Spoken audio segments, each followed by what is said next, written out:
안녕하세요. 결혼한 지 이제 1년 된 30대 중반 가정주부예요. 정말이지 이런 문제로 시부모님과 갈등을 겪게 될 줄은 꿈에도 생각하지 못했네요. 남편과 저는 직장 동료의 소개로 만난 사이예요. 저는 모 보험회사 회계팀에서 근무하고 있었는데 직업 특성상 대부분의 동료들이 여자였어요. 게다가 학교도 여고, 여대를 졸업한지라 주변에 정말 남자가 없었거든요. 그런 저를 안타깝게 여긴 상사가 자기가 아끼는 동생이라며 소개해준 사람이 지금의 남편이에요. 사실 남편을 처음 만났을 때는 재미없는 사람이라고 생각했는데 그건 남편이 연애 경험이 없어서 그랬던 거더라고요. 만나면 만날수록 주변 사람에게 친절하고 가족을 사랑하는 따뜻한 사람인 걸 알게 되었죠. 대기업 인사팀에서 근무하고 있던 남편은 당시 오피스텔에 전세로 거주하고 있었어요. 저 역시 서울에서 자취 중이었고요. 사실 저는 경기도에 대출을 끼고 사놓은 아파트가 한 채 있긴 했어요. 반면에 남편은 모아둔 재산은 하나도 없다고 하더라고요. 그렇지만 진지하게 만나기 시작한 지 8개월 정도 지났을 무렵 남편은 자기와 결혼을 해준다면 평생 마음고생 몸고생 시키지 않겠다고 호언장담을 하며 프로포즈를 해왔어요. 비록 당장은 프로포즈였지만 기쁜 마음으로 받아들이고 그렇게 결혼 준비를 시작했어요. 남편도 저도 직장이 있었으니 먹고 사는 문제 같은 건 걱정하지 않았거든요. 그래서 바보같이 그때만 해도 앞으로 우리에게 꽃길만 있을 줄 알았죠. 그런데 생각지도 못한 일이 저를 기다리고 있었어요. 연애 당시 남편에게는 의류 매장을 운영하시는 부모님과 2살 아래의 남동생이 있었는데 남편은 2살 아래의 남동생에게 책임감이 상당했어요. 하지만 그 남동생을 만나는 일은 쉽지 않았어요. 사실 결혼 이야기가 나오기 전까지는 얼굴도 한번 못 봤죠. 형제 사이가 안 좋은 건지 도통 저에게 따로 인사를 시키지 않더라고요. 서운한 마음이 들었지만 내색은 안 했어요. 하지만 본격적으로 결혼에 대해 이야기하기 시작하면서 남편이 먼저 도련님에 대해서 이야기를 꺼내더라고요. 남편은 어린 시절부터 부모님 뜻을 거슬러 본 적이 없대요. 맞벌이하는 부모님 밑에서 동생을 챙기며 사춘기도 못 느낄 만큼 열심히 공부하고 친구들과 사이좋게 지내는 착한 아들로 컸다고 하더라고요. 반면에 남편보다 3살 어린 도련님은 엄청난 말썽꾸러기였다고 하더라고요. 부모님의 관심을 끌기 위한 행동이라면 무엇이든 서슴지 않았대요. 툭하면 친구들 물건에 손대고 고등학교 졸업 후에는 일도 잘 안 하고요. 저는 사실 그때만 해도 이제 도련님도 남편도 30이 넘었고 당신이 첫째이니 먼저 다가가고 마음도 열어보라며 남편을 다독였어요. 그 이후로 도련님과도 가끔 셋이서 만나게 되었고요. 그런데 도련님을 몇 번 만나보니 남편이 왜 그렇게 책임감을 느끼면서도 한편으로는 답답해했는지 알만하더라고요. 마땅히 직업이 없던 도련님은 가끔 어머님이나 아버님이 병원을 가시면 대신 가게를 보는 일로 용돈을 벌고 있었어요. 고정적인 출퇴근 시간 같은 것도 없었고요. 그냥 본인이 돈이 없으면 내킬 때 출근해서 몇 시간 버티고 있다가 포스에서 돈을 가져가는 식이었죠. 문제는 이런 이야기를 본인이 스스럼 없이 하더라고요. 그러면서 하는 말이 어차피 이 가게는 자기께 될 거니까 전혀 문제될 게 없다고 하더라고요. 옆에서 제가 벙찐 표정으로 이 이야기를 듣고 있으니 남편은 얼굴이 벌개져서는 다른 이야기 하자고 상황을 무마하려 애쓰더라고요. 한 번은 다 같이 식당에 있었는데 남편이 지갑이랑 핸드폰을 테이블 위에 올려두고 잠깐 차에 갔다 온다고 자리를 비우더라고요. 남편이 식당 문을 나서자마자 도련님이 남편 지갑에 손을 뻗어 가져가는 게 아니겠어요? 깜짝 놀란 제가 지금 뭐 하시는 거냐고 묻자 동생이 형한테 용돈 좀 받을 수 있는 거 아니냐고 하더라고요. 어이가 없어서 그런 게 어딨어요. 그래도 본인이 오면 물어봐야죠라고 하자 형수님이 아직 우리 집을 잘 모르시나 봐요. 라며 이죽거리더라고요. 그러고서는 지갑에서 5만 원짜리 2장을 꺼내가는 거예요. 바로 남편이 돌아왔고 제가 어이없는 표정을 하고 있자 남편이 무슨 일이냐고 묻더라고요. 그러자 도련님은 자기는 전혀 모르겠다는 듯 남편을 쳐다보며 아니 내가 형 지갑에서 용돈 좀 꺼냈는데 형수가 화가 났어 라고 말하면서 형 돈인데 왜 형수가 화를 내냐며 오히려 자기가 어이없다는 식으로 말을 하더라고요. 무슨 상황인지 눈치챈 남편이 동생에게 너는 그래도 밖에서까지 그러면 사람들이 이상한 오해를 한다며 앞으로는 그러지 말라고 하더라고요. 그날 밤 제가 원래 그런 식이냐고 하자 남편도 저에게 아직 우리가 완전히 결혼을 한 건 아니니까 이번 한 번만 이해를 해달라면서 결혼식 올리고 정식으로 부부가 되면 2번 다시는 이런 일이 없을 거라고 자기 입장도 이해해달라며 이해 못할 소리를 하더라고요. 하지만 저도 좋은 날 앞두고 더 큰 소리 내기 싫어서 그냥 알겠다고 확실히 정리하라고 말했어요. 사실 남편이 가족들에게 경제적인 지원을 하고 있다는 건 결혼 준비가 어느 정도 진행되고 나서야 눈치를 챘죠. 남편이 한 달에 버는 돈이 350 정도였는데 차도 없고 딱히 뭐 취미도 없는 사람이 돈을 한 푼도 못 모았다는 게 이해가 안 되더라고요.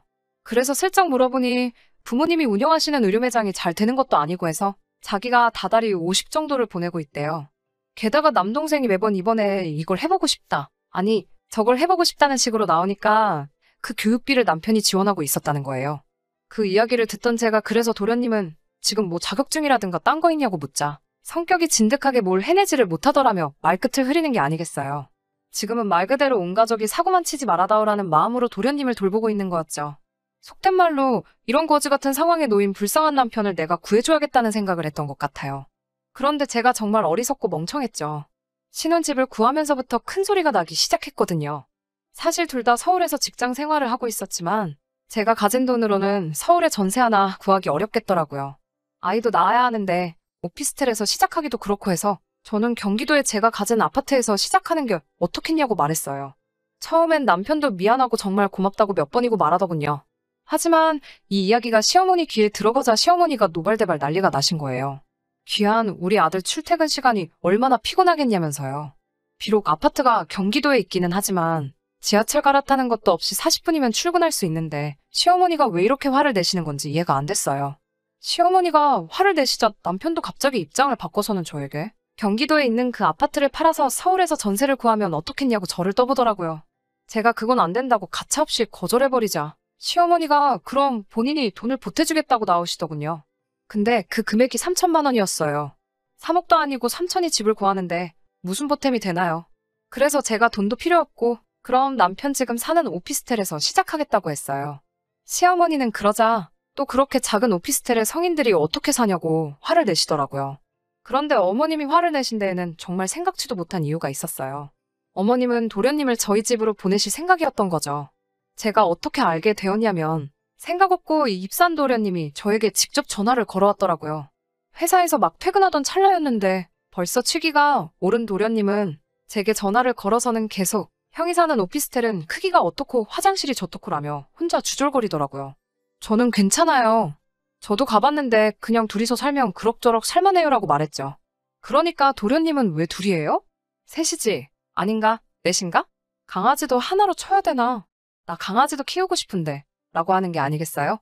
저는 처음에 뭔 소린가 싶고 장난치나 싶기도 해서 왜요? 도련님도 오시려고요? 라며 웃었더니 그럼요. 이제 저도 서울 가서 살아야죠. 나처럼 큰 물고기가 큰 물에서 놀아야지 안 그래요?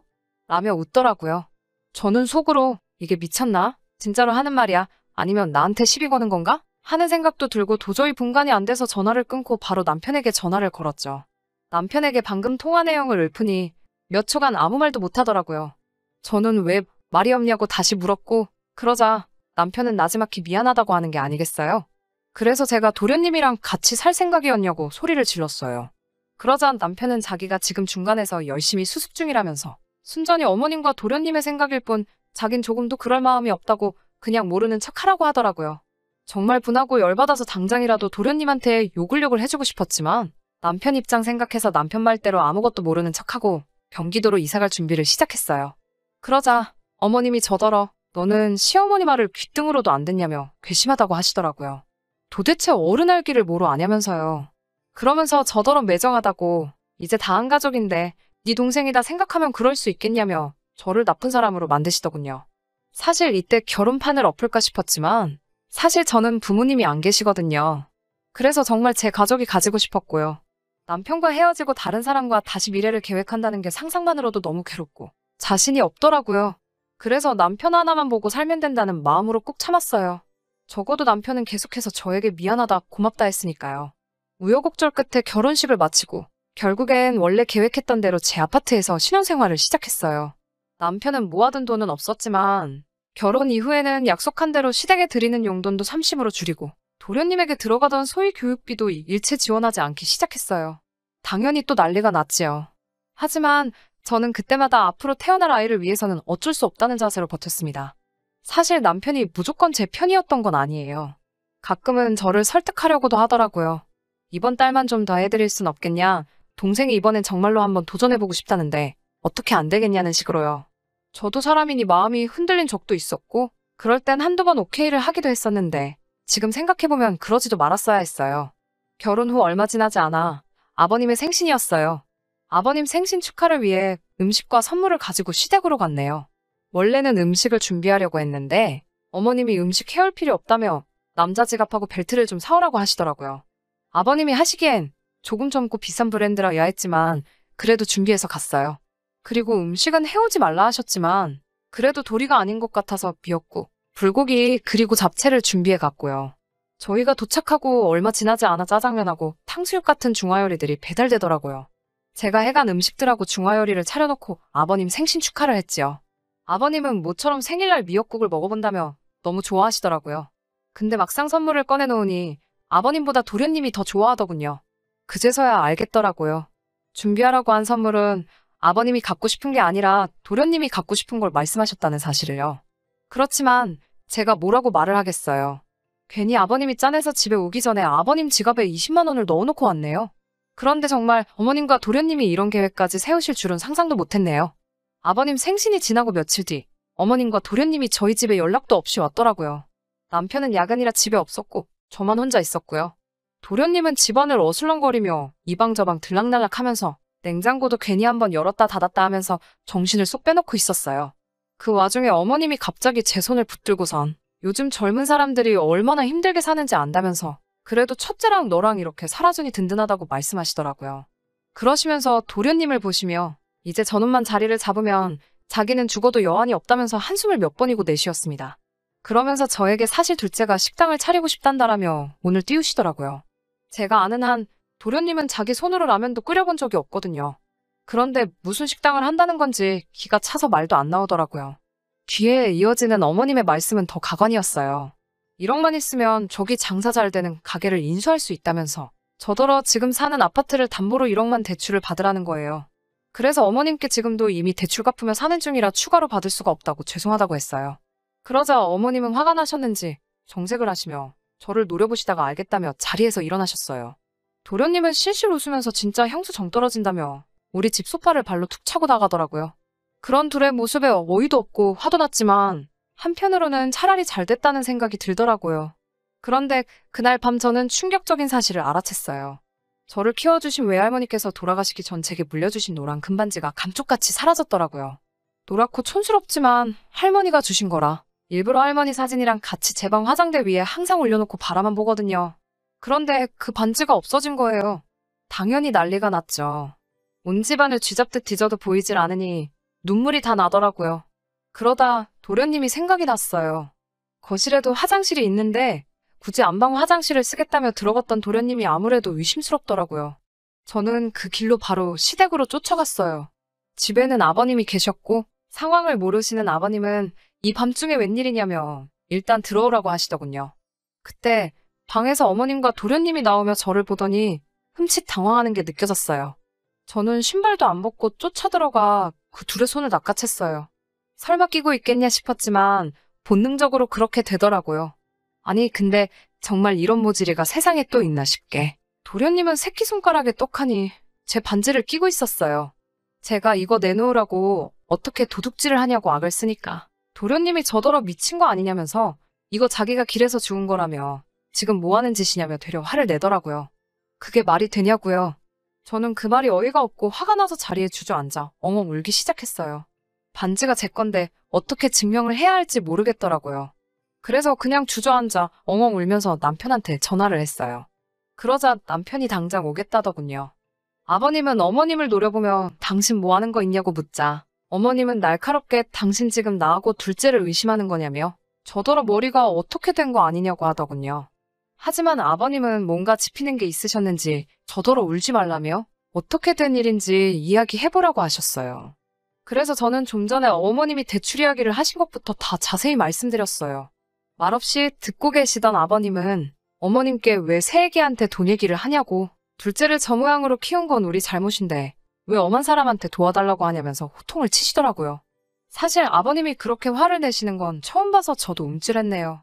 얼마 지나지 않아 남편이 도착했어요. 남편은 탁자에 놓인 반지를 한눈에 알아보더라고요. 아버님이 첫째 너 이거 새아기 거 맞냐고 확신하냐고 물으셨고 남편은 도련님과 어머님을 한번 쳐다보더니 한숨을 내쉬고는 이거 맞다고 매일 보는 건데 어떻게 모르겠냐고 그리고 잘 보면 한쪽에 찌그러져 있다고까지 말해줬어요. 그러자 아버님은 도련님한테 이리 가까이 오라고 하시더니 냅다 주먹으로 뺨을 날리시더군요. 아버님은 왕년에는 복싱을 취미로 하셨는데 어깨를 다치신 이후론 쉬고 계셨거든요. 도련님은 벌개진 뺨을 부여잡고는 어머님을 쳐다보고 있었어요. 아버님은 그런 도련님을 이번엔 발로 걷어차시고는 차라리 집에서 나가라고 고함을 치셨어요. 그러더니 아버님이 이번엔 제 앞에 무릎을 꿇으시곤 자식을 잘못 키운 죄라며 제 마음이 풀릴 수만 있다면 뭐가 됐든 마음대로 하라고 하시는 거예요. 오히려 아버님이 그렇게 나오시니 제가 마음이 너무 불편하고 안 좋았어요. 저는 아버님을 일으켜 세워드리며 일단 반지를 찾았으니 괜찮다고 말씀드렸고요. 남편도 이제 도련님을 포기한 건지 저더러 경찰을 부를 거냐고 묻더라고요. 물론 부르지는 않았어요. 물건도 찾았고 얻어터지고선 쪼그려 앉아서 혼자 궁시렁거리고 있는 걸 보니 불쌍하기도 하고 고쳐 쓰긴 글렀다 싶더라고요. 그날을 계기로 어머님은 저한테 단돈 1원 한 푼도 말씀을 못 꺼내고 계시고요. 제 앞에서 도련님에 관해선 입도 뻥긋 안 하십니다. 남편도 더 이상 시댁에 도움을 주지 않기로 했고요. 알고 보니 그동안 시댁이 경제적 도움을 받은 걸 아버님은 모르고 계셨더라고요. 어머님이 남편에게 받은 돈을 전부 도련님한테 주셨던 것 같아요. 저희 부부는 가끔 아버님만 밖에서 뵈며 지내고 있어요. 가끔 식사도 하고 좋은 곳도 모시고 가고 잘 지내고 있어요. 그리고 얼마 전에는 아버님이 제 생일에 선물이라며 금팔찌도 선물로 주셨는데 정말 감동이었어요. 도련님은 여전히 구제불능인 것 같지만 이제 제가 사랑하는 사람들과 행복하게 잘 살고 싶은 생각뿐이 없네요.